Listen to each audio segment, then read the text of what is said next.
Hello everyone! Welcome back muli sa ating munting channel. For today's video ay pag-uusapan natin ang mainit-init pa na mga usapin patungkol nga po dito sa kaperahan ni Reyna. Kalingap Rab, hindi na ibibigay ang pera ni Reyna? O ano nga ba po ang mga plano ng mga kalingap?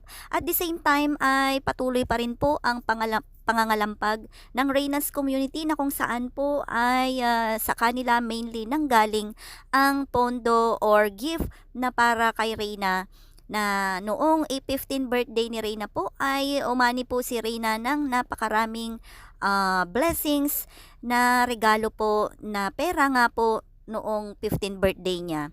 At sa kaalaman po ng karamihan ay meron pong nakatago na pera ni Reyna na more than 150,000 kung hindi tayo magkakamali.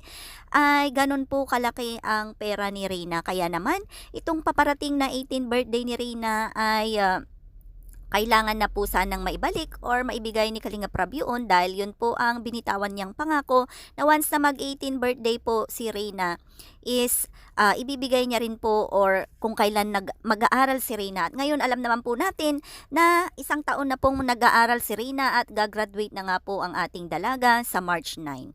So ang kasagutan po ni Kalingap Rab ay nananatiling tikom dahil ayon po kay Reyna's community na minamessage nga daw po di umano ni Kalingap Vincent, dahil alam niya po ang kaperahan na yon na naibigay na nga po kay Kalingap Rab noong panahon na 15th birthday ni Reyna. So nananatiling tikom si Kalingap Rab at hindi po nire-replyan itong si Vincent Calyada upang sagutin po ang mga katanungan kung kailan o ano po ang kasagutan niya patungkol po sa pangangalampag ng Reyna's community patungkol po sa pera ni Reyna. So sana po makapag-iwan kayo ng inyong komento sa mga nakabigay, mga supporters na talaga namang nakasubaybay patungkol po sa kaperahan ni Reyna, ay mag-iwan po kayo ng inyong mga opinyon at mga komento upang sa ganun ay sama-sama po natin kalampagin kung ano nga po ba ang kasagutan ni Kalingap Rab, na gamit nga ba ito or plano pa ba ito na ibalik or ibabalik niya po sa tamang panahon o baka sa 18th birthday nga po ni Reyna.